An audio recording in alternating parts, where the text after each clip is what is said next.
Michael slid the property transfer papers across our Marble Island counter. With your new promotion and the medical liability risks, we need to protect our assets. Trust me, I've done the research. I stared at the documents, my coffee growing, cold beside them as a chill ran down my spine. Something in his eyes didn't match his reassuring smile. I had no idea that this moment would be the beginning of uncovering a web of lies that would change everything. Before we jump back in, tell us where you're tuning in from, and if this story touches you, make sure you're subscribed. Because tomorrow, I've saved something extra special for you. The house was silent except for the soft ticking of the grandfather clock in our entryway, a wedding gift from my parents. Our two daughters were finally asleep upstairs after their usual bedtime routine of stories and songs. Michael and I stood on opposite sides of the kitchen island, the property transfer papers between us like a battle line. The warm glow of our recessed lighting usually made the kitchen feel cozy, but tonight it felt like an interrogation room. I don't understand why this is suddenly so urgent, I said, pulling my cardigan tighter around me. I've been a surgeon for 8 years. Why is liability an issue now? Michael ran his hand through his salt and pepper hair, a gesture I once found endearing. The lawsuit against Dr. Patterson at your hospital changed everything. You know how these things go. One day you're saving lives. The next day some grieving family is taking everything you've worked for. He pushed the papers closer. This protects us both. Our finances stay separate, but our family stays secure. I picked up the documents, the weight of them somehow heavier than paper should be. This was my dream home in Brookside, the historic Tudor I'd purchased with my own savings 2 years before I even met Michael. Every dormer window and hardwood floor had been lovingly restored by my own hands. You've always been the practical one, Becca, Michael continued, his voice softening as he circled the island and placed his hand over mine. This isn't just about protecting assets. It's about securing our daughter's future. He gestured toward the baby monitor where I could see Lily and Sophie sleeping peacefully in their shared room. At 4 and 6, they were the center of my world, the reason I pulled double shifts at Memorial Hospital and volunteered for the difficult surgeries that other doctors avoided. My name is Rebecca Chen, 39 years old, Chief of Cardiothoracic Surgery at Memorial Hospital in Portland. I'd worked my way up from a scholarship student to one of the youngest chiefs in the hospital's history. The house had been my reward to myself after my first year as an attending physician, a promise that all those sleepless nights during residency had been worth it. If you really love me, if you really trust me, you'll sign these, Michael said, his voice taking on a harder edge I hadn't heard before. Something flickered in his eyes that made me hesitate. My surgeon's instinct for detecting when something isn't right suddenly on high alert. I need time to think about this, I said, sliding the papers back toward him. Maybe we should consult with my attorney first. Michael's jaw tightened momentarily before relaxing into a smile that didn't quite reach his eyes. Of course, whatever makes you comfortable. But let's not wait too long. These things take time to process. As he gathered the papers and tucked them into his leather portfolio, I noticed how different he looked lately. His new tailored suits, the expensive haircuts, the subtle cologne that wasn't the one I'd given him for Christmas. Small changes that seemed innocent enough individually, but together formed a mosaic of someone I was beginning to realize I didn't fully recognize. I have an early surgery tomorrow, I said, rinsing my coffee mug in the sink. I should get some sleep. You work too hard, Michael replied, but without the concern he used to show. Once upon a time, he would have massaged my shoulders and listened to my concerns about difficult cases. Now he barely asked about my day. As I climbed the stairs to check on the girls one more time, I couldn't shake the uneasy feeling settling in the pit of my stomach. Michael had been a marketing executive when we met 6 years ago at a hospital fundraiser. His charm and quick wit had swept me off my feet, and when he proposed after 8 months of dating, I didn't hesitate. He'd been a devoted husband and father, at least at first. He'd supported my career, proud to tell everyone his wife was a literal heart surgeon. But something had shifted in the past year. In the soft glow of the nightlight, I watched my daughters sleep. Sophie clutched her favorite stuffed penguin while Lily had kicked off her blankets as usual. Looking at their peaceful faces, Sophie with my Chinese features and Lily looking more like Michael's Irish ancestry, I felt a surge of determination. Whatever was happening, I needed to understand it fully. That night, lying beside Michael in our king-sized bed, listening to his steady breathing, I couldn't sleep. My mind replayed our conversation, analyzing it like I would a complex surgical case. The property transfer didn't make sense from a liability standpoint. My malpractice insurance was comprehensive, and the hospital carried additional coverage for all senior staff. Why was Michael suddenly so concerned about protecting this specific asset? I stared at the ceiling, counting the subtle imperfections in the crown molding I'd insisted on preserving during our renovation. Tomorrow, I would start asking questions. Tomorrow, I would look more closely at what Michael had been doing while I was saving lives and raising our daughters. Little did I know, tomorrow would be the first step in unraveling a deception so carefully crafted that it would leave me questioning everything I thought I knew about my marriage. But if there's one thing a surgeon understands, it's that sometimes you have to cut deep to remove what's poisoning the system. Preparing and narrating this story took us a lot of time, so if you are enjoying it, subscribe to our channel, it means a lot to us. Now back to the story. Morning arrived with the cheerful chaos that defined our household routine. I woke at 5 a.m. as always, squeezing in a quick workout in our home gym before the girls stirred. Michael was still asleep, or at least pretending to be, when I slipped out of our bedroom. Exercise had always been my sanctuary, the one place where I could process complex thoughts while my body worked through familiar motions. As I ran on the treadmill, watching the sun rise through our east-facing windows, I mentally cataloged everything I knew about our current situation. The house had been purchased entirely with my money, $875,000 for the historic Tudor with its ivy-covered brick facade and leaded glass windows. The neighborhood was one of Portland's finest, with towering Douglas firs lining the streets and excellent schools within walking distance.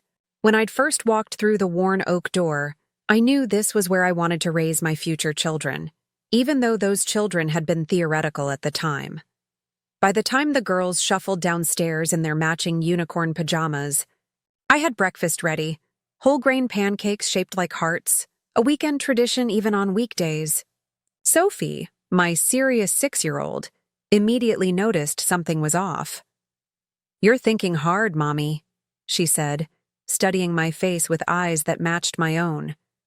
"Your forehead has the worry lines." I smoothed my expression and kissed the top of her head.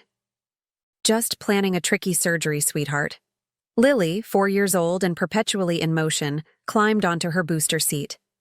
"Can you fix their heart with super glue?" she asked earnestly, making me laugh despite my preoccupation. "Not quite, Lily Bean," I said, pouring syrup sparingly over her pancakes. "But sometimes it feels just as magical when everything goes right." Michael appeared in the kitchen doorway, already dressed in one of his new Armani suits, scrolling through his phone. Once, he would have joined us at the table, helping to wipe sticky faces and making up stories about pancake people. Now, he grabbed a travel mug of coffee and barely glanced up. "Early meeting with the Westbrook account," he explained, though I hadn't asked. "Don't wait up tonight. Might have to work late again." "That's the 3rd time this week," I noted, keeping my tone neutral for the girls' sake. Michael shrugged, finally looking up from his phone. "Big account, big hours. We're finalizing their rebranding campaign." He crossed the kitchen to kiss each of the girls on the forehead. When he reached me, his kiss was quick, perfunctory. "Think about those papers. The sooner we handle it, the better." After he left, I finished getting the girls ready for school and daycare. braiding Sophie's hair while quizzing her on spelling words, helping Lily find her favorite sparkly shoes that somehow always migrated under the couch. Our nanny, Elena, arrived at 7:15 as always, bringing her warm smile and efficient help. "Dr. Chen, you look tired," she said in her gentle Guatemalan accent. "Everything okay?" Elena had been with us since Sophie was an infant. At 58, she had raised 5 children of her own and now helped us manage ours. More than just childcare, she had become a trusted part of our family unit. "Just a complex case at the hospital," I said, the lie coming easily. "Would you mind dropping the girls off today? I need to go in a bit early." "Of course." Elena squeezed my arm gently. "You take care of everyone else. Let me take care of these little ones." As I gathered my things, I caught sight of a family photo on the wall, taken just last year at Cannon Beach. We looked so happy. The 4 of us building sandcastles as the sun set behind Haystack Rock. Michael's arm was around my waist, his smile genuine. What had changed since then? The drive to Memorial Hospital gave me time to think. Traffic moved sluggishly through. The morning drizzle, windshield wipers keeping time with my thoughts. My colleague, Janet Wu, had gone through a nasty divorce 2 years ago. She might understand the legal implications of what Michael was asking. The hospital was already buzzing when I arrived. The familiar antiseptic smell and fluorescent lighting grounding me in the world I understood best. I checked on my post-op. Patients first. Mr. Kendrick was recovering well from his triple bypass. Mrs. Langford was being discharged after her valve replacement. Medicine made sense to me. Human anatomy followed rules. Hearts, even damaged ones, were fundamentally logical organs. Unlike marriage, a voice in my head added. I caught Janet between surgeries, her surgical cap still on as she reviewed charts at the nurse's station. "Got a minute?" I asked, offering her the extra coffee I'd picked up. Janet smiled, accepting the peace offering. We hadn't always gotten along, competitive surgeons rarely do. But over the years, we'd developed a grudging respect that had evolved into friendship. For caffeine and the woman who saved my mitral valve patient last month? Always. We stepped into an empty consultation room and I closed the door. "This isn't medical," I began, suddenly unsure how to continue. "It's personal. Your divorce." Janet's expression softened with understanding. "Michael?" I nodded, surprised at her immediate grasp of the situation. "He wants me to transfer the house into his name. Says it's for liability protection." Janet's laugh was sharp and without humor. "Let me guess. You owned it before the marriage?" 2 years before we met. She shook her head. "Rebecca, that's exactly what Eric tried with me. Claimed it was for tax purposes, insurance liability, estate planning, every excuse in the book." She leaned closer. "A week after I signed, I found out about his girlfriend. A month later, he filed for divorce and tried to keep the house. My stomach twisted. Michael wouldn't—" "Every woman says that," Janet interrupted gently, "including me. But let me recommend someone just in case." She scribbled a name and number on a prescription pad. "Alexandra Rivera, best divorce attorney in Portland. Just talk to her. Consider it preventative medicine." I stared at the paper, unwilling to put it in my pocket but unable to throw it away. "One more thing," Janet added, her voice low. "Start documenting everything. Bank statements, work hours, text messages. If I'm wrong, no harm done. If I'm right—" She squeezed my arm. "You'll thank me later." My first surgery that day was a straightforward coronary bypass, the kind I could practically do in my sleep after hundreds of similar procedures. As I worked, my hands steady as always, my mind kept circling back to Michael's request and Janet's warning. What if she was right? What if the man who had held my hand through 2 difficult pregnancies, who had championed my career even when it meant sacrifices for him, was planning to leave me? It seemed impossible, yet something deep in my gut, the same intuition that had saved countless patients when test results said everything was fine, told me something wasn't right. Between surgeries, I did something I'd never done before. I checked our joint accounts on my phone, scrolling through recent transactions.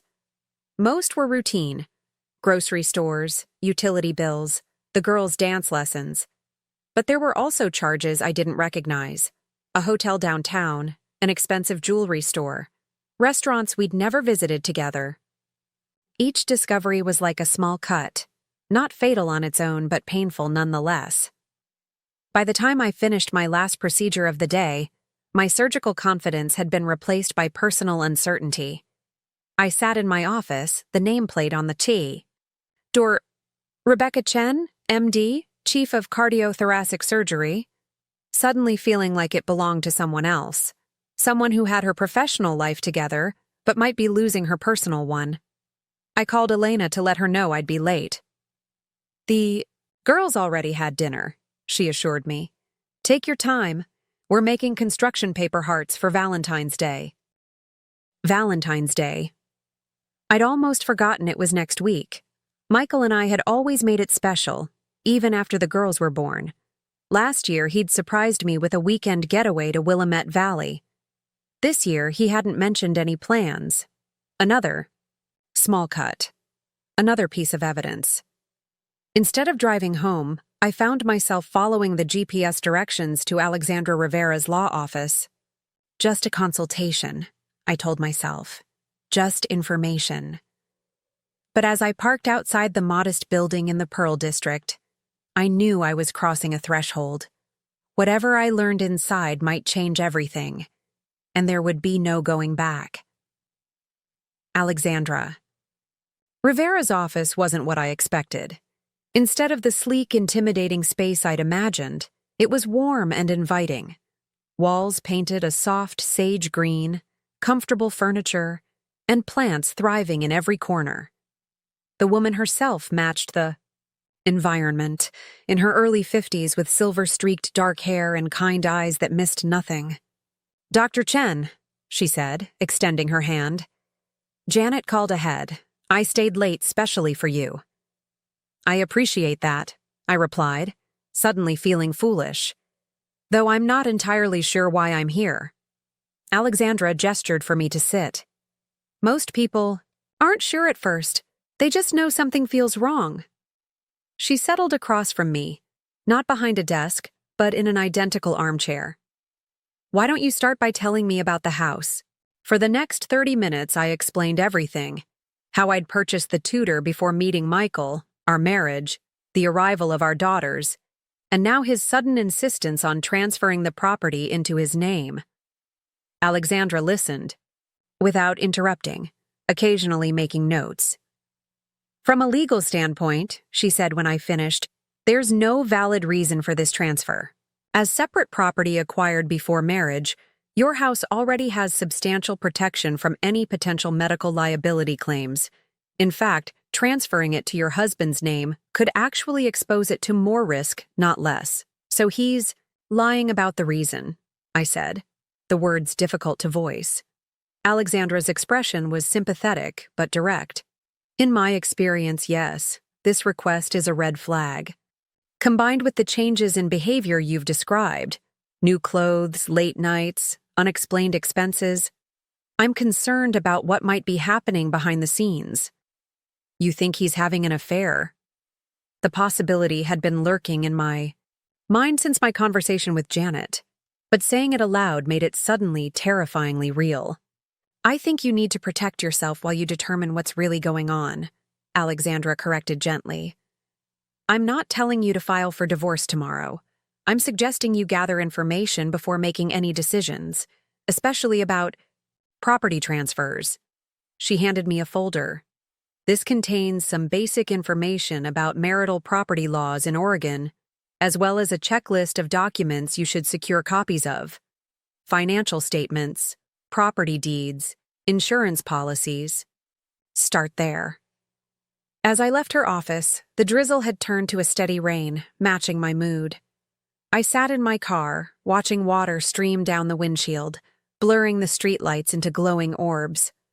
My phone buzzed with a text from Michael. Working. Late. Don't wait up. Another piece of the puzzle. Another reason to worry.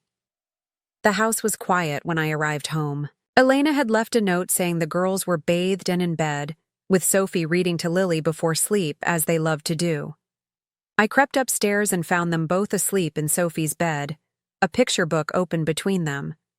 I carefully moved Lily to her own bed, kissing each of their foreheads and inhaling the sweet scent of children's shampoo and clean pajamas. Whatever was happening with Michael, I would protect them.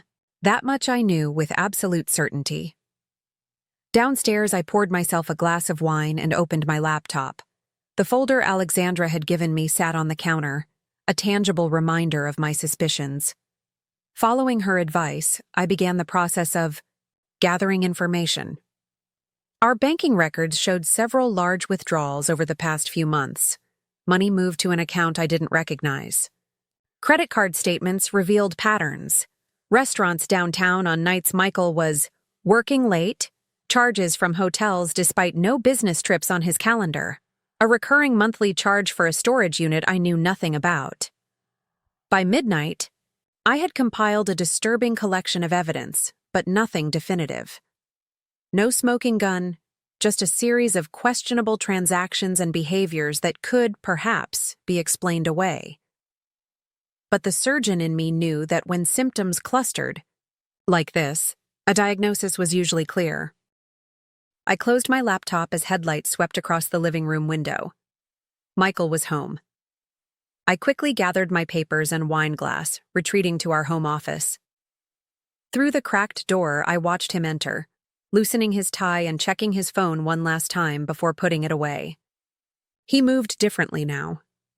There was a confidence in his stride that wasn't there a year ago, a swagger that seemed out of place in our quiet home. "Rebecca?" he called softly, noticing the light under the office door. I took a deep breath, schooling my features into a neutral expression before stepping out. "Just catching up on some journal articles," I lied, matching his deception with my own.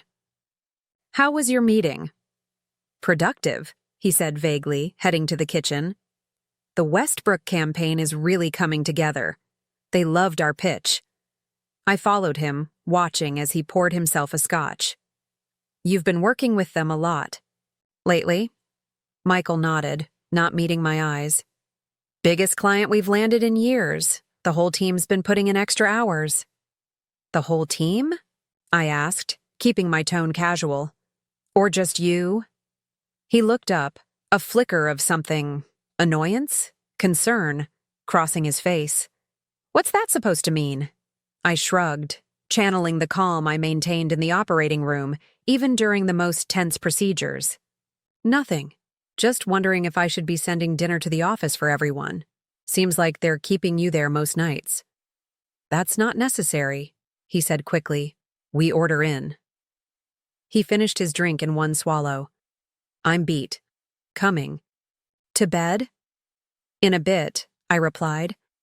"I have an early surgery tomorrow."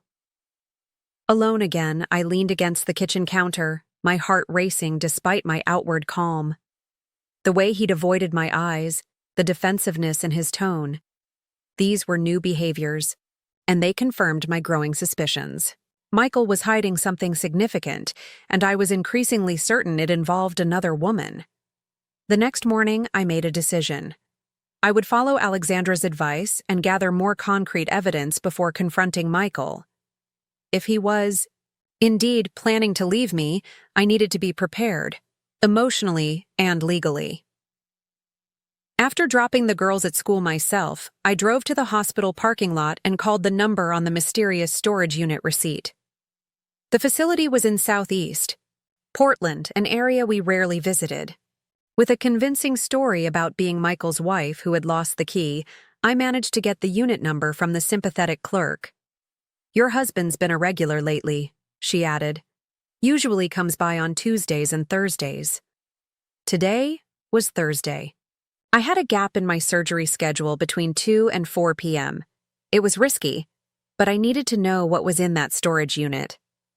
The day passed in a blur of procedures and patient consultations. I performed a complex valve replacement, my hands steady, despite my internal turmoil. This compartmentalization was perhaps my greatest professional skill, the ability to set aside personal concerns and focus entirely on the task at hand. Today, it was a lifeline.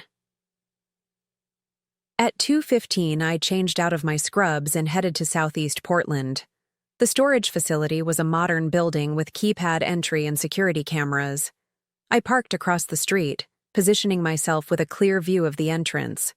The wait was excruciating. I checked my phone constantly, ready with an excuse if the hospital called. At 3:07, a silver Audi pulled into the lot, Michael's car. My heart raced as I watched him punch in the gate code and drive inside.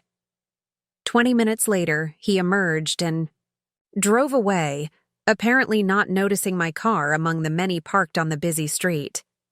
I waited another 10 minutes to ensure he was gone before approaching the facility. The code panel at the gate required a 6-digit entry. I tried our anniversary. Date? Nothing. The girl's birthday's nothing. Finally, on a hunch, I tried Michael's birth date, 051278. The gate clicked open. Unit 237 was on the second floor. The hallway was deserted as I approached, my footsteps echoing on the concrete. The unit had a combination lock rather than a key. Another series of numbers to guess. I tried Michael's birthday again. Nothing. Then I remembered the last 4 digits of his social security number, which he often used for less secure accounts. 6842. The lock clicked open, and I held my breath as I slid the door upward. What I found inside wasn't at all what I expected. Instead of boxes of personal belongings or furniture, the typical contents of a storage unit during a separation, I found what looked like a small apartment setup.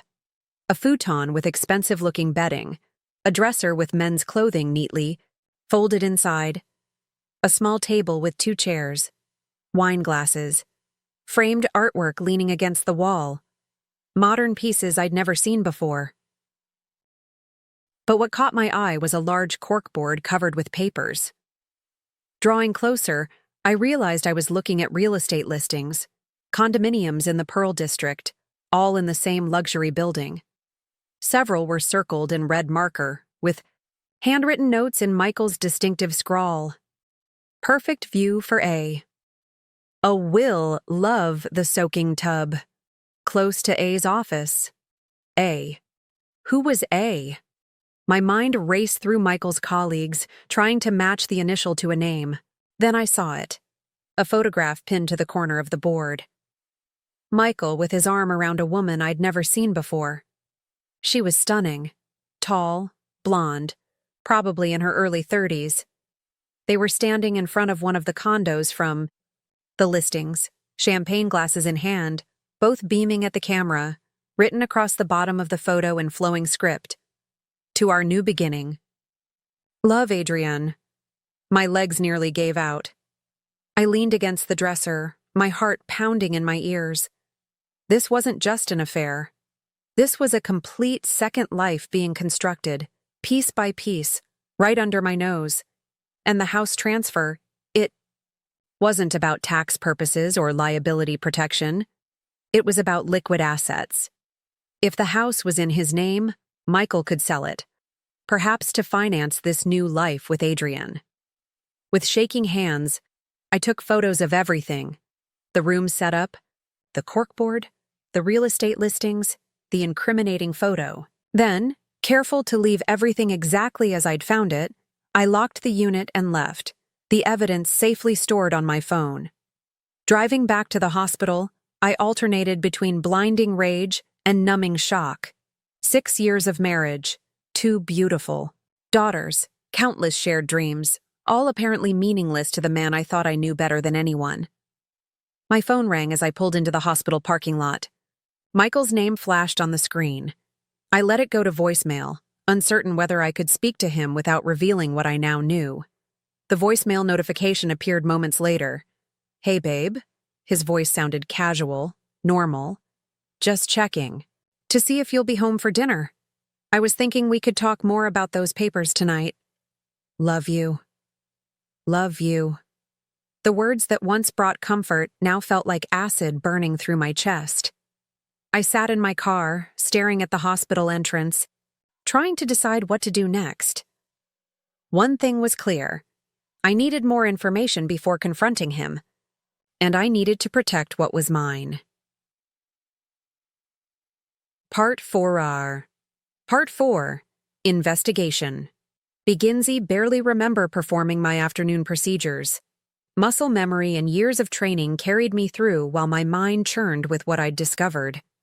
The betrayal felt physical, like hands around my throat, constricting with each breath.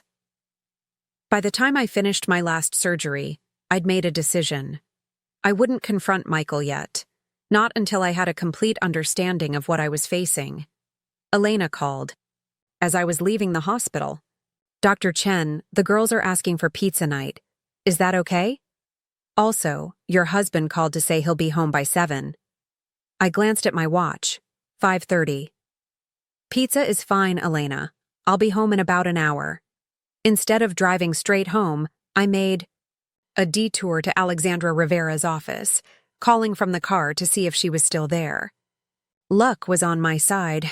She'd just finished with her last client. I found something, I told her, my voice steadier than I expected as I entered her office. And I need to know my options.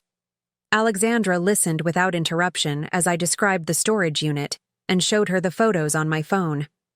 Her expression remained professionally neutral, but I noticed her jaw tighten as I reached the part about the condo shopping. The good news, she said when I finished, is that you're ahead of the game.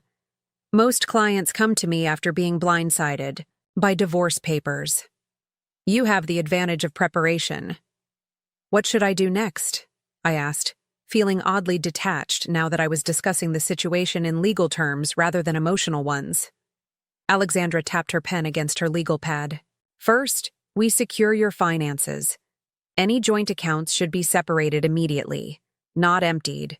That could look vindictive in court, but protected. Second, we document everything. The storage unit is excellent evidence of intent, but we need more information about this, Adrienne, and how long this has been going on. How do I find that out? Legally? She raised an eyebrow. Social media is a goldmine. People rarely think about privacy when they're in the throes of new romance. Also, check your husband's email if you have access. Phone records can establish patterns of contact. The point isn't to be invasive for its own sake, but to understand the timeline and extent of the deception. I nodded, making mental notes. And the house? He's still pushing for that transfer. Under no circumstances do you sign anything, Alexandra said firmly. In fact, I'm going to prepare a letter formally advising him to cease requesting this transfer. It will establish that you've obtained legal counsel and serve as a warning. Shot across the bow. Won't that push him to file for divorce immediately? She shook her head. Based on what you've shown me, he's not ready yet. The storage unit, the condo shopping, he's preparing carefully. My guess is he has a timeline in mind, probably coordinated with some financial goal. The house transfer is part of that plan. Without it, he'll need to recalibrate. By the time I left Alexandra's office, I had a clear action plan and had signed a retainer agreement making her officially my attorney. The weight on my chest hadn't lifted, but it had shifted. This was no longer just an emotional crisis. It was a tactical situation requiring strategic thinking, something I excelled at in my professional life. At home, I found the girls in their pajamas having a pizza picnic in the living room, a Friday night tradition Michael had started years ago. They looked up with matching grins, marinara sauce ringing their mouths. Mama! Lily bounced off her cushion to wrap her arms around my legs. We saved you 3 pieces! And we didn't even eat the crusts because we know those are your favorite, Sophie added, her expression serious as it always was when she was ensuring fairness. My heart constricted. These innocent girls had no idea their family was balanced on a knife's edge. I hugged Lily tightly, then joined their picnic, grateful that Elena had created this pocket of normalcy amidst my crumbling reality. "Where's Daddy?" Sophie asked, passing me a paper plate with my pizza slices. "Working late," I said, the lie coming easily now. "But he'll be home soon to kiss you goodnight." Elena gave me a questioning look. She'd said Michael would be home by 7, and it was now almost 8. I offered a small shrug in response, unwilling to discuss it in front of the girls. After tucking them into bed with extra stories and cuddles, I found Elena cleaning up in the kitchen. "Is everything all right, Dr. Chen?" she asked, her concern evident. "You seem different today." I considered deflecting again, but decided against it. Elena had been with us for years, and I might need an ally in the coming weeks. "Michael and I are having some problems," I admitted, keeping my voice low. "I'd appreciate your discretion and maybe some extra flexibility with your hours if things get complicated." She nodded, understanding immediately. "My sister went through a divorce last year. I know how hard it can be, especially with children. You can count on me." When Michael finally arrived home at 9:30, I was sitting at the kitchen island with my laptop open, reviewing our investment accounts. I'd already moved half the money from our joint checking and savings accounts into new accounts in my name only, exactly the amount I'd contributed over the years, meticulously documented in spreadsheets. "Hey," he said, setting his briefcase down. "Sorry I'm late. Client dinner ran long." I didn't look up. "The girls missed you at pizza night. They waited as long as they could before bed." He sighed, pouring himself a scotch. "I know, I'm sorry. This Westbrook account is demanding, but it'll be worth it. The commission alone could fund a nice vacation for us this summer." The casual way he could lie, making plans for a future he clearly didn't intend to share with me, was breathtaking. I closed my laptop, turning to face him fully. "You know what's interesting?" I kept my voice conversational. "Janet Wu says her husband used the same excuses before she found out about his girlfriend. Late nights, important clients. Turns out he was using company funds to rent an apartment for them." Michael's face remained carefully neutral, but I noticed his knuckles whitening around his glass. "That's terrible. But what does that have to do with us?"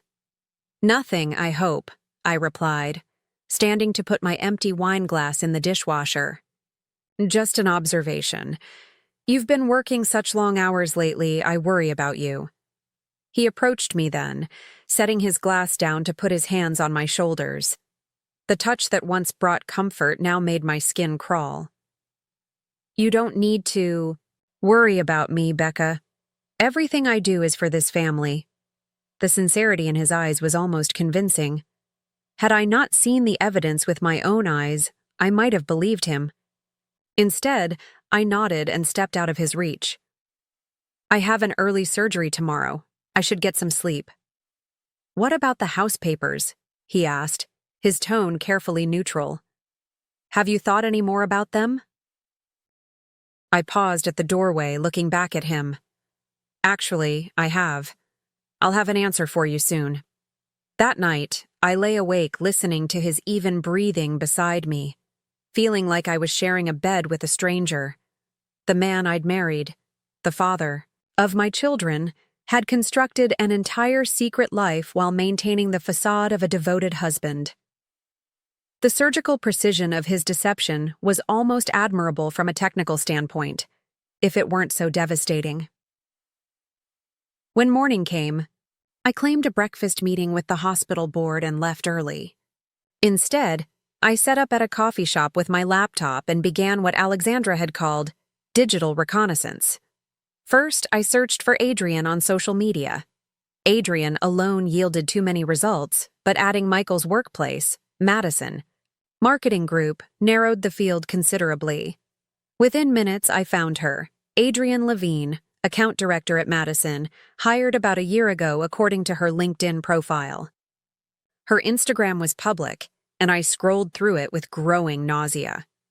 There were no obvious photos with Michael, nothing that screamed affair, but there were hints everywhere once I knew what to look for.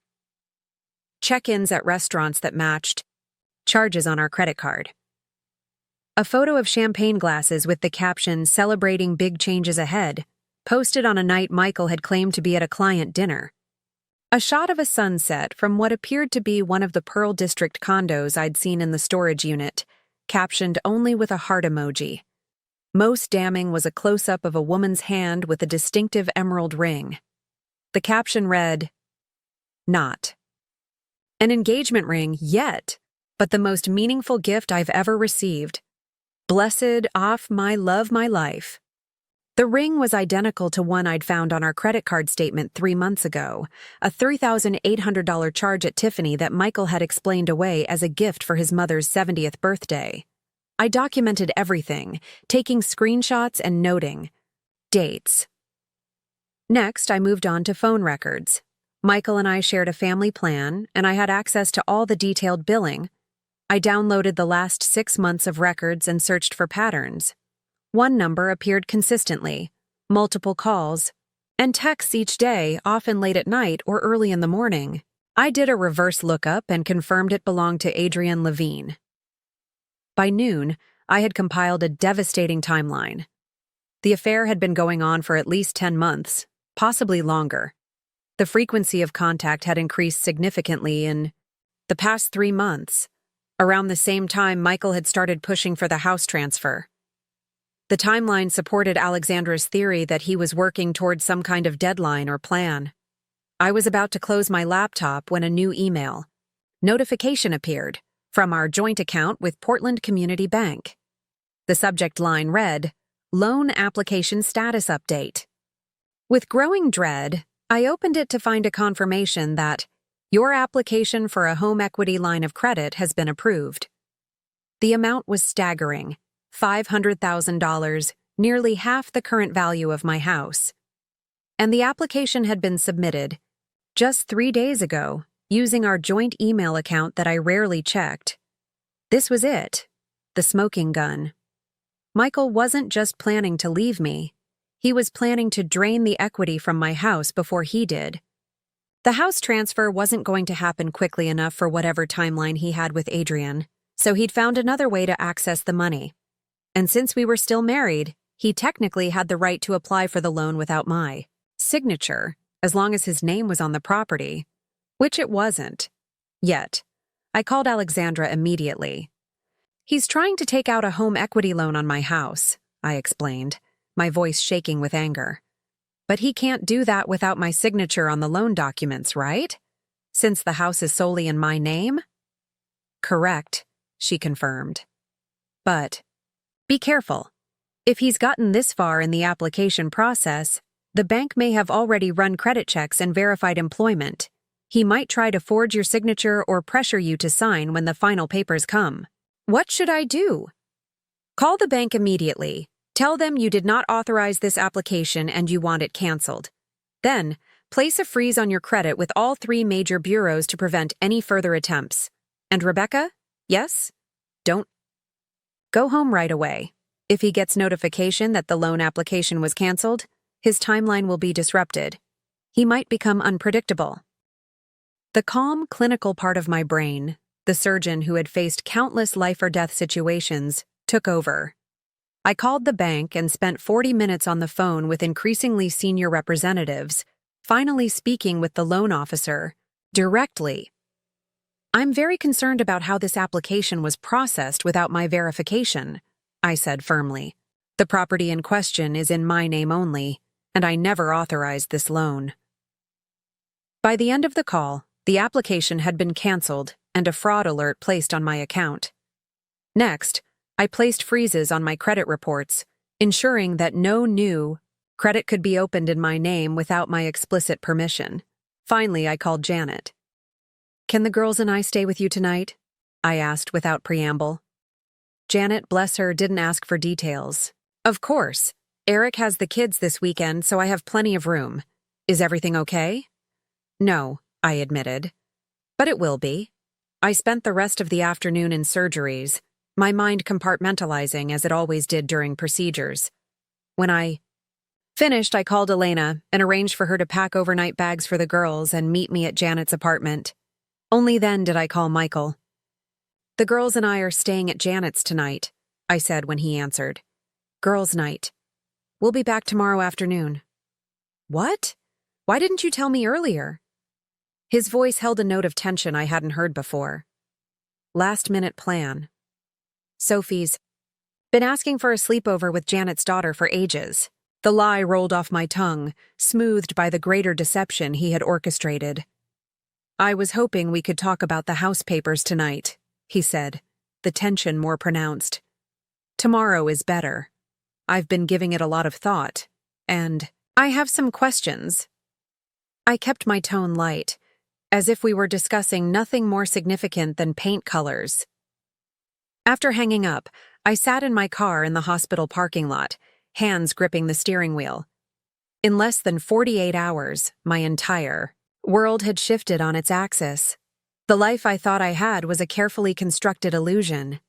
And now I was building my own counter-strategy, moving pieces on a chessboard I hadn't even known I was playing on until 2 days ago. As I drove to Janet's apartment, I realized something surprising.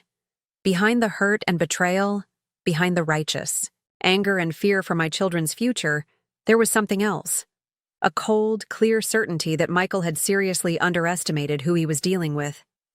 He might be a clever manipulator, but I was the one who routinely held human lives in my hands, who made split-second decisions under the most extreme pressure. If this was war, he had no idea what kind of opponent he was facing. Janet's apartment was everything mine wasn't. Cozy, slightly cluttered with mismatched furniture and vibrant artwork covering nearly every wall. A cardiothoracic surgeon like me, she approached her home with the same creative chaos that made her brilliant in the operating room. The girls loved it here, instantly running to the craft corner Janet maintained for her own children. "Hot chocolate, with extra marshmallows?"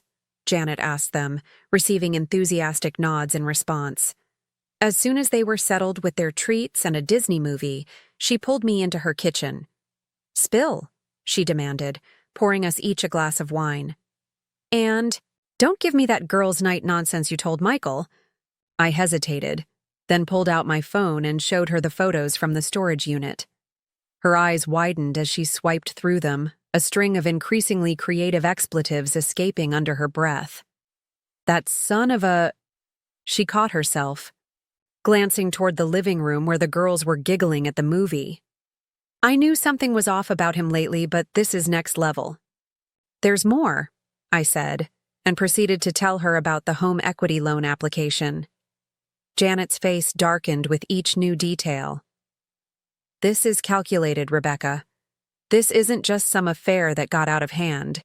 He's been planning this, step by step." "I know." I took a long sip of wine. "I've already seen Alexandra Rivera. I've moved money, canceled the loan application, frozen my credit. But I don't know what his next move will be." When Eric left, he escalated quickly once he realized I was onto him, Janet said, her voice softening with memory.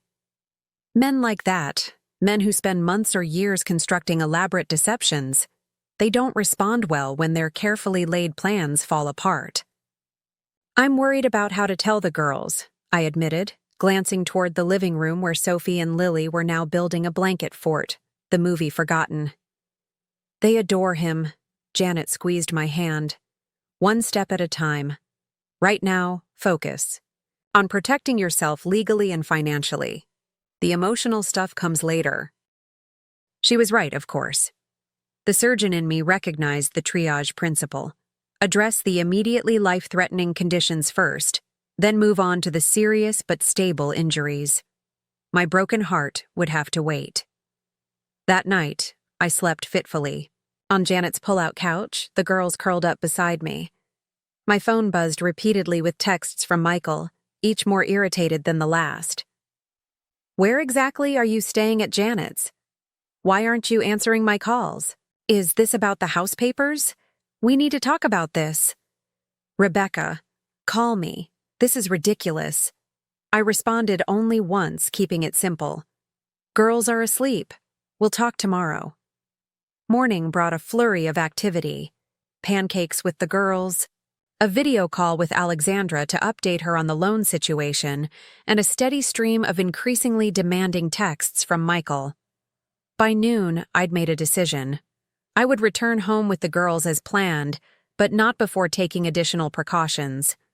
I need to record our conversation, I told Alexandra during our call. Oregon is a one-party consent state, right? She nodded. Yes, you can legally record any conversation you're a part of without informing the other participants. Do you have proper equipment? I thought of the basic voice memo app on my phone. Not really. I'll have something delivered to Janet's within the hour, she said. Professional grade, but discreet. You'll want crystal clear audio for court if it comes to that. While waiting for the recording device, I sat the girls down for a modified version of the truth. Daddy and Mommy are having some grown-up problems right now, I explained, keeping my voice steady as their little faces grew serious. We're trying to figure things out, but it might mean some changes for a while. Are you getting a divorce? Like Emma's parents? Sophie asked, her perceptiveness catching me off guard. I don't know yet, sweetheart, I answered honestly. But I want you both to know that whatever happens between Daddy and me, we both love you very much. And none of this is your fault. Lily climbed into my lap, her small arms wrapping around my neck. I don't want things to change, Mama. I held her close, breathing in the scent of her strawberry shampoo. I know, baby. Some changes are hard, but we're going to be okay. I promise. The recording device Alexandra sent was impressively small, a high-quality microphone disguised as a standard smartphone power bank. It connected to my phone via Bluetooth and would activate with a simple button press. It has 6 hours of battery life and storage, explained the courier, who turned out to be Alexandra's tech-savvy assistant. Just make sure it's within 10 feet of your conversation for optimal audio quality. By 3 o'clock, the girls and I were ready to return home. I'd armed myself with the recording device, Alexandra's direct number on speed dial, and a clear strategy for the confrontation that was undoubtedly coming.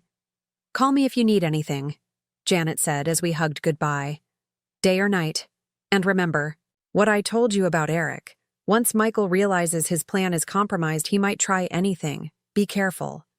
The drive home was tense, my shoulders tight with anticipation, while the girls chattered happily in the back seat about their sleepover adventure. As we turned onto our tree-lined street, I noticed Michael's car in the driveway. He rarely came, home this early on a Saturday, another sign that something was off. Girls, I said, keeping my voice light. Why don't you go play in the backyard when we get home? It's such a beautiful day, and I need to talk to Daddy about some grown-up stuff. They agreed readily enough, excited about the new playground set Michael had installed just last month, another item I now recognized as part of his guilt management strategy. Michael was waiting in the kitchen when we entered, his posture tense, expression carefully controlled. He greeted the girls with hugs and questions about their sleepover, maintaining the facade of normality until they disappeared into the backyard. Then his demeanor changed instantly. "What the hell was that about, Rebecca?" he demanded, keeping his voice low but intense. "Taking the girls for an overnight without any warning? And then I get a call from the bank saying you've canceled our equity line application? What are you playing at?" I set my purse on the counter, the recording device inside already activated. I think the better question is, what are you playing at, Michael? An equity line I never authorized? On my house? His eyes narrowed at my emphasis on my. Our house, Rebecca. We've lived here for 6 years. It's our family home. That I owned. Before we met, I countered, maintaining a calm I didn't feel. That remains solely in my name, despite your recent pressure to change that. He ran a hand through his hair, a gesture I once found endearing but now recognized as a tell. He was recalibrating, adjusting his approach. This is about financial protection, Rebecca. I've explained this. with your position at the hospital. Stop. Lying to me, I interrupted, my voice steady. It insults both of us. His expression flickered with surprise before settling back into concerned confusion. What are you talking about? I know about Adrian. The name hung in the air between us. Michael's face went through a remarkable series of expressions: shock, denial, calculation, and finally, a sort of resigned defensiveness. How did you— It doesn't matter how I know, I said. What matters is that I do. I know about the affair, the condo shopping, the plans you two have been making, and I know that the house transfer and equity line were never about financial protection. They were about funding your new life with her. Michael was silent for a long moment, his mind visibly working through this new reality. When he spoke again, his voice had shifted, colder, more calculating. It's not what you think, Rebecca. Adrian is— Don't, I cut him off. Don't insult me with more lies. I've seen the storage unit, Michael. I've seen the photos, the real estate listings, the notes about condos that A will love. I've tracked the timeline through our credit card statements, phone records, and bank withdrawals. I know everything. His face paled slightly at the mention of the storage unit, but he recovered quickly. You've been spying on me? Invading my privacy? That's rich, coming from the man who's been planning to steal equity from my house, to buy a condo for his mistress, I said, unable to keep the edge from my voice. How long has this been going on? 10 months? A year? Michael's eyes hardened. He straightened, abandoning the pretense of innocence. You want the truth, Rebecca? Fine. Yes, Adrian and I are involved. It happened because you checked out of this marriage years ago. When was the last time you were actually present? When was the last time you weren't exhausted from the hospital or distracted by your precious surgeries? I refused to take the bait. So your solution to feeling neglected was to have an affair, drain our accounts, and try to steal my house? Instead of, I don't know, having a conversation about your concerns? I tried, he exploded, then immediately lowered his voice, glancing toward the backyard door. I tried for years, but you were always at the hospital, always putting your career first. Adrian actually sees me, values me. She doesn't make me feel like I'm just the supporting character in the Dr. Rebecca Chen show. And that justifies what you've been planning? I asked, genuine curiosity mixing with my anger. The house transfer? The equity line? Were you planning to leave before or after you drained every asset we have? Michael had the decency to look somewhat ashamed, but it passed quickly. You'd have been fine. You make more than enough to start over. With 2 children to support? After you stole half the value of my biggest asset? I shook my head in disbelief. Did you ever think about Sophie and Lily and all this?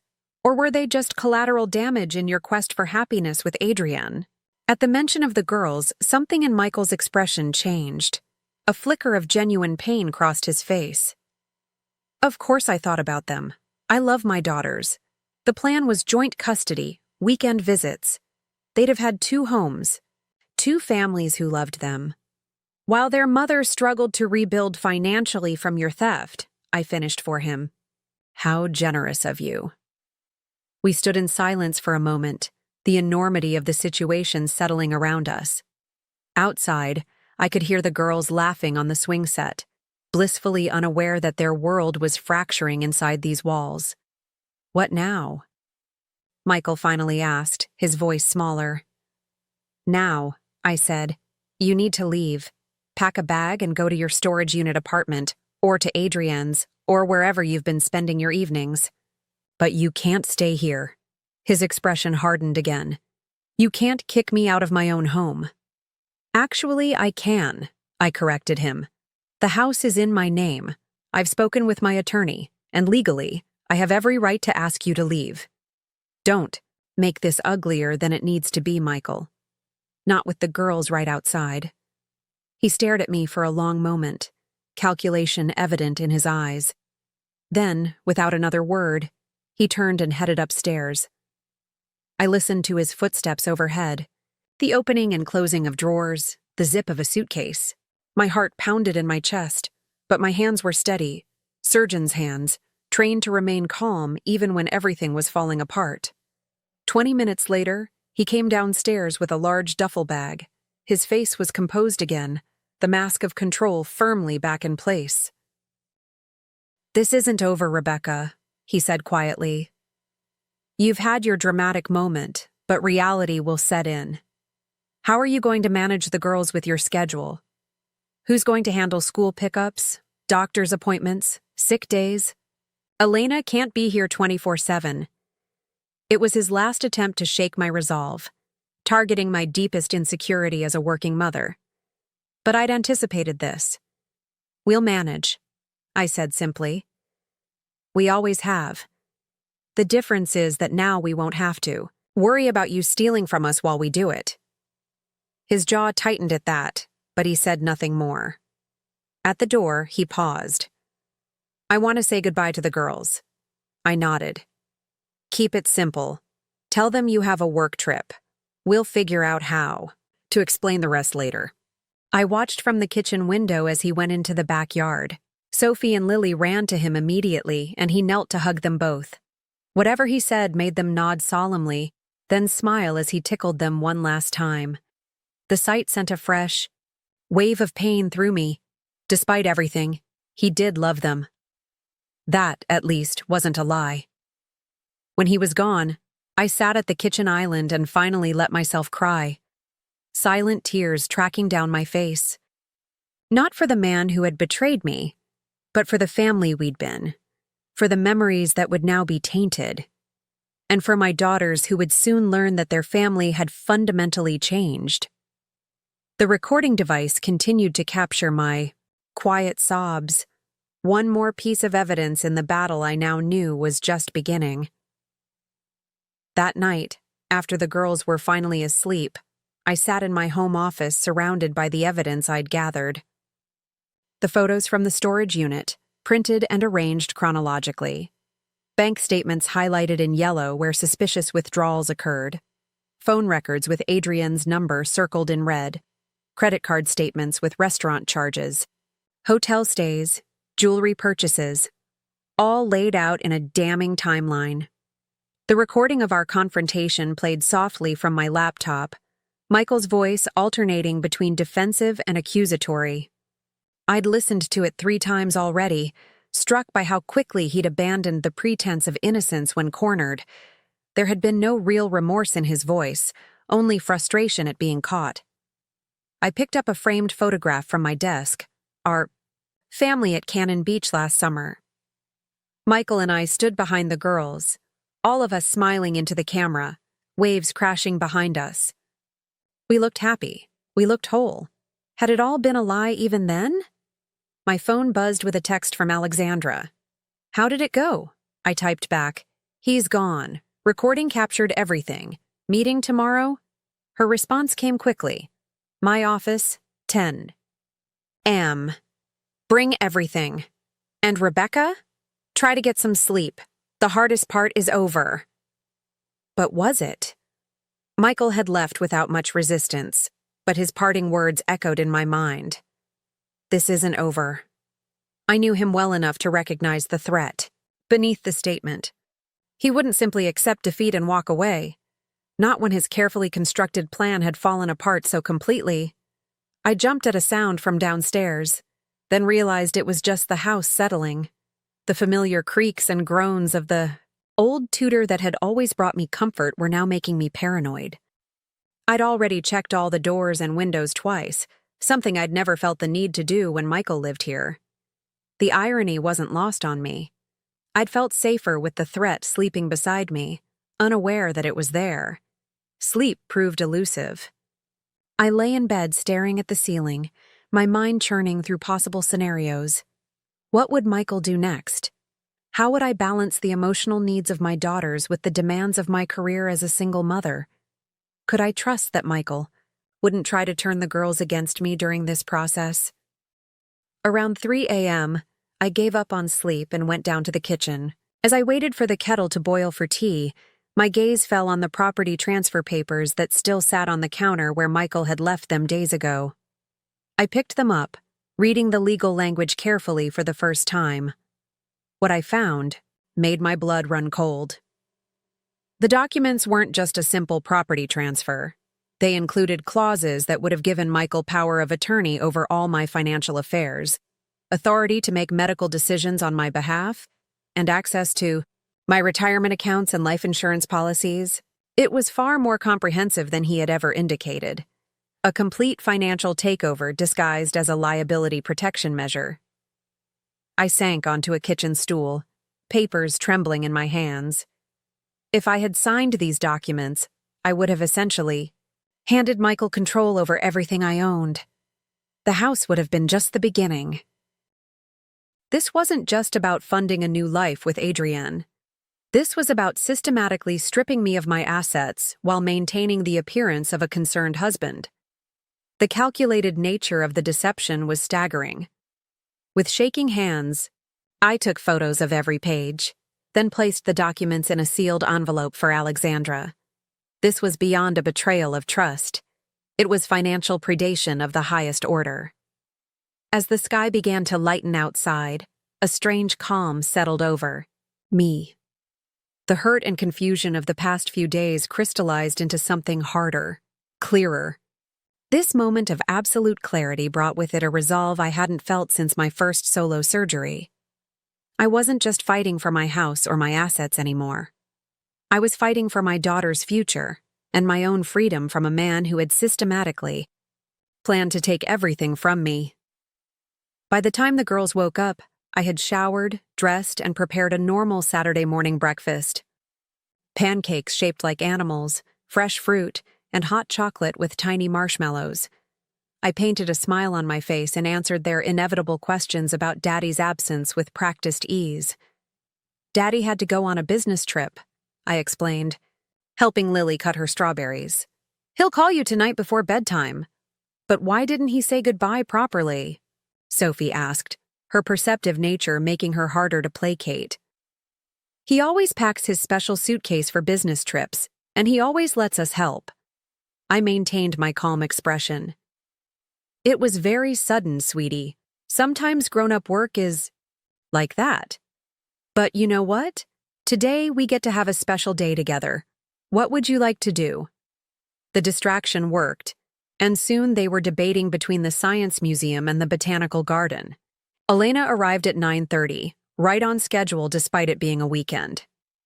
You look like you haven't slept, she observed quietly as the girls ran upstairs to get dressed.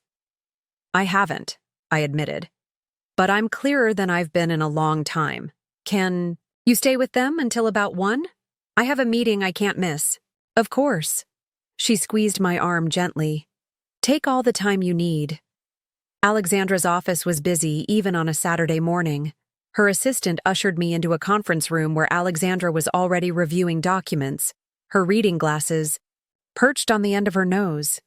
You look terrible, she said by way of greeting, but her tone was kind. Sit. Coffee's on the way. I placed the envelope with the property transfer documents on the table. You need to see these. They're worse than we thought. She raised an eyebrow, pulling the papers from the envelope and scanning them quickly. Her expression darkened as she turned each page. This is... She paused, choosing her words carefully. This is beyond the usual asset grab I see in divorce cases. This is a complete financial hijacking. I know, I said, accepting the coffee her assistant brought in. If I had signed these without reading them carefully, which many people would have done, trusting their spouse, Alexandra interjected, he would have controlled everything. Not just the house, but my retirement accounts, my investments, even my medical decisions. Alexandra removed her glasses, rubbing the bridge of her nose. The good news, if we can call it that, is that these documents provide clear evidence of intent to defraud. No judge would view this favorably, especially combined with the affair evidence and the unauthorized loan application. So what's our next move? I've already drafted a formal separation agreement, she said, sliding a folder toward me. It establishes that Michael has voluntarily left the marital home, prevents him from accessing joint accounts, and sets temporary boundaries regarding the children. I've also prepared a cease and desist letter regarding any attempts to transfer property or obtain loans in your name. I flipped through the documents, scanning the legal language. How quickly can we file for divorce? We can file Monday morning, Alexandra replied.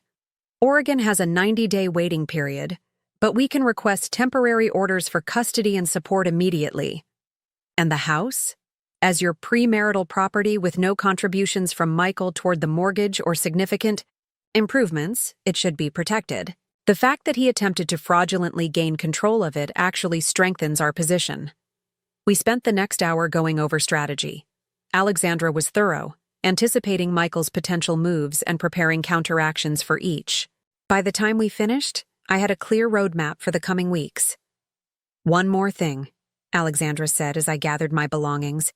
Have you changed the locks yet? The question caught me off guard. No, I didn't think of that. Do it today, she advised. Even the most reasonable spouses can become unpredictable when divorce proceedings begin. Better safe than sorry. On the drive home, I called a locksmith who promised to come by that afternoon. Then I called the security company that monitored our home and updated the access codes and emergency contacts, removing Michael from both. The girls were in the backyard with Elena when I arrived home, building elaborate fairy houses from twigs, moss, and flower petals. I watched them through the kitchen window, their heads bent together in concentration, such perfect miniatures of what Michael and I might have created together in different circumstances. A text message from Michael interrupted my thoughts. We need to talk.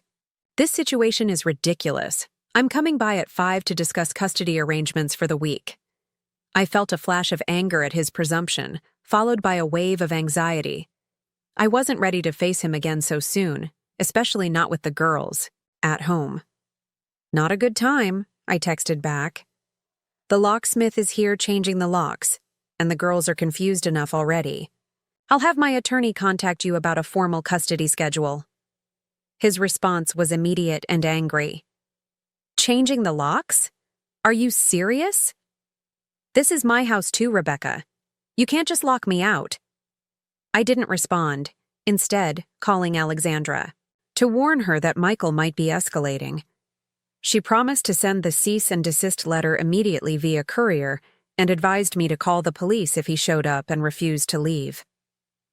The locksmith arrived at 2, a burly man named Frank, who seemed to sense the urgency of the situation without requiring details. He worked quickly, replacing all the exterior locks and providing me with 6 new keys.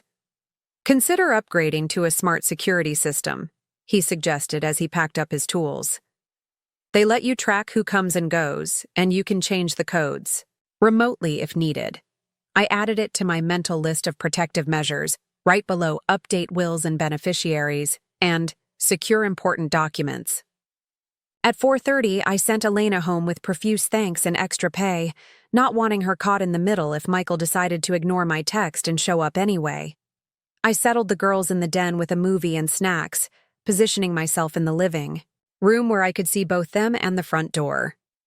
5 o'clock came and went with no sign of Michael. I began to relax slightly, thinking perhaps he'd decided to respect the boundaries I'd set.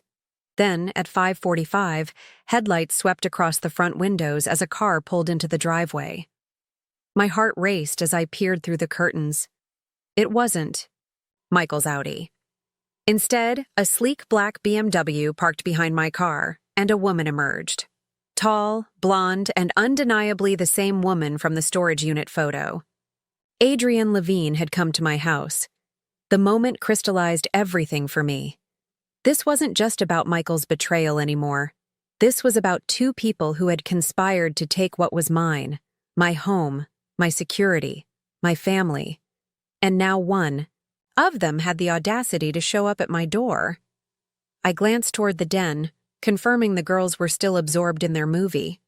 Then I walked to the front door, my surgeon's calm descending like a protective shield, as I prepared to face the woman who had helped orchestrate the destruction of my marriage. I opened the door before Adrienne could ring the bell, not wanting the sound to alert the girls to a visitor. She stood on my porch, looking startled at my sudden appearance. Up close, she was even more beautiful than in the photos, with perfect makeup and a designer outfit that probably cost more than most of my colleagues made in a week, and I help you? I asked, my voice measured and clinical, the same tone I used when delivering difficult news to patients' families. She recovered quickly, flashing a practiced smile. You must be Rebecca. I'm Adrienne Levine. She extended her hand as if we were meeting at a business function rather than on the threshold of the home she'd planned to steal. I ignored her outstretched hand. I know who you are. What I don't know is why you're at my house. Her smile faltered slightly. Michael sent me to collect some of his things. He said you'd be expecting me. Did he? I leaned against the doorframe, blocking her entry. Interesting, since I specifically told him not to come here today, and he never mentioned sending his girlfriend instead. A flash of irritation crossed, her face at the word girlfriend, quickly replaced by a sympathetic expression that seemed rehearsed. Look, I understand this is difficult. Breakups are never easy. But Michael and I... Let me stop you right there, I interrupted, maintaining my calm. This isn't a breakup. This is my husband conspiring with you to commit financial fraud, attempting to steal the home I purchased before I even met him, and planning to abandon his daughters. So unless you've brought a court order allowing you to enter my property, you need to leave. Now. Her expression hardened, the sympathetic facade dropping completely. You're making this harder than it needs to be. Michael told me you might be difficult. Difficult? I couldn't help the short laugh that escaped. Is that what he calls it when someone refuses to be robbed? She shifted her weight, glancing past me into the house. Michael just wants his personal items, his clothes, his watch collection, his attorney can contact my attorney to arrange a supervised collection of his personal belongings, I said firmly. Until then, nothing leaves this house. Adrienne's eyes narrowed. You can't keep his property. That's illegal. So is attempting to fraudulently transfer real estate and applying for unauthorized loans, I countered. Would you like to continue discussing illegal activities on my front porch? I'm happy to record this conversation for the court. That caught her off guard. She took a step back, her confidence visibly shaken. You're being unreasonable. Michael said you were always like this, controlling, rigid, never willing to compromise. The attempt to push my buttons was so transparent it was almost laughable. What Michael told you about me is irrelevant. What matters is what the court will hear about your joint attempts to defraud me. Now I have 2 young daughters inside who don't need to witness this conversation. Please leave before I call the police. I started to close the door, but she quickly put her hand out to stop it. Wait, she said, her voice dropping. You don't understand. He needs his documents. From his home office. He said they're important. For work. The emphasis on important sent up immediate red flags. What documents would be so crucial that he'd send Adrienne to retrieve them specifically?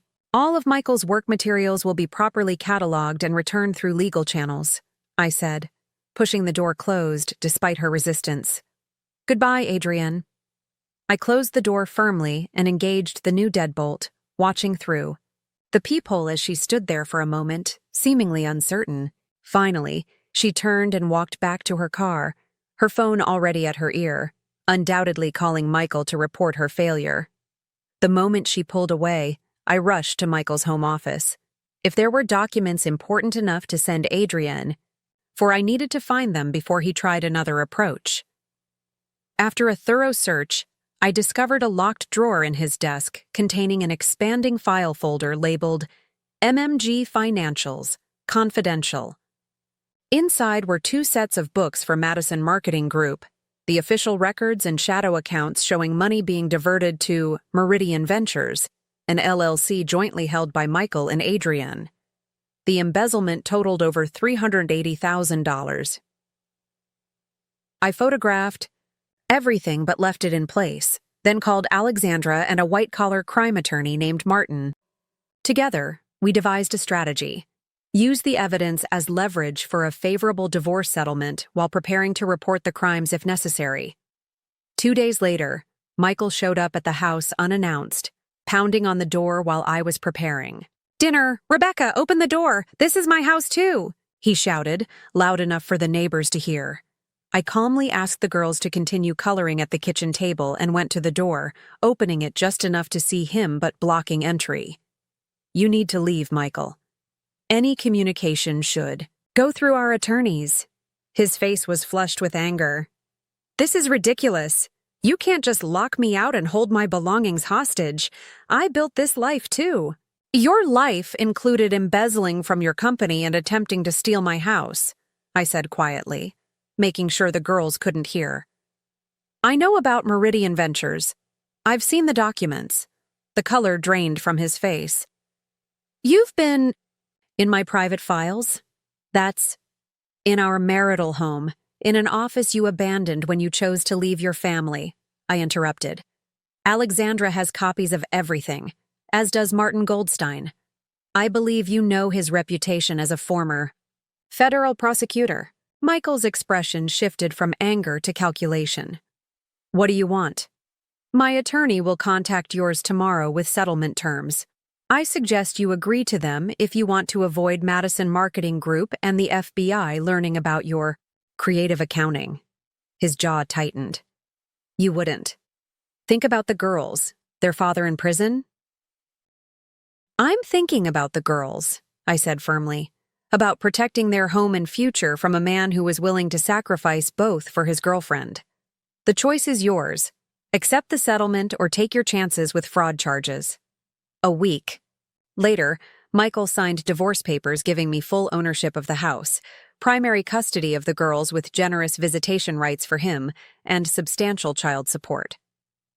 He also signed a separate agreement acknowledging his financial misconduct without specific criminal admissions, our insurance policy if he ever tried to retaliate. What Michael didn't know was that I'd anonymously reported his embezzlement to Madison Marketing Group's board of directors the day after he signed our settlement. I couldn't in good conscience allow the fraud to continue, even if exposing it complicated our lives. The fallout was swift. Michael was fired and faced civil charges from the company, though they chose not to pursue criminal prosecution when he agreed to full restitution. Adrienne disappeared from his life just as quickly as she'd entered it, unwilling to stake her future on a disgraced executive without access to company funds. 6 months later, on a crisp autumn morning, I sat in my garden watching Sophie and Lily play on the swing set. The divorce was final. Our lives had found a new rhythm, and the house, my house, felt like a sanctuary again rather than a battleground. Michael had moved to Seattle, taking a position well below his previous status. He saw the girls every other weekend, and to his credit, he was working to rebuild his relationship with them. The man who had tried to steal everything from me was now focused on not losing the only things that truly mattered: his daughters, love and respect. My phone buzzed with a text from Janet. "Drinks tonight to celebrate your promotion to chief of surgery?" I smiled, typing back, "Absolutely. My place, 8 p.m. The girls are with Michael this weekend." Life hadn't turned out as I'd planned. The future I'd imagined with Michael was gone, replaced by something both more challenging and more authentic. I was a single mother, juggling career and family without a partner to share the load. But I was also stronger than I'd ever known, capable of protecting what was mine and rebuilding what had been broken. As I watched my daughters laughing together, their faces tilted toward the sun, I felt a deep sense of peace. Michael had underestimated me, assuming that my focus on career and children had made me vulnerable to his deception. He'd calculated everything except the fierce determination of a mother protecting her children's future. In the end, that was his greatest mistake. And my greatest strength. The house stood solid around us, its walls now keeping danger out rather than harboring it within. And I stood just as solid, having learned that sometimes the greatest threat to what we hold dear comes from those we trust the most. But I had also learned that I was equal to that threat, and any others that might come my way. Michael had tried to trick me into signing over my house so he could move in with his mistress. Little did he know who he was dealing with. Up next, you've got 2 more standout stories right on your screen. If this one hit the mark, you won't want to pass these up. Just click and check them out. And don't forget to subscribe and turn on the notification bell so you don't miss any upload from us.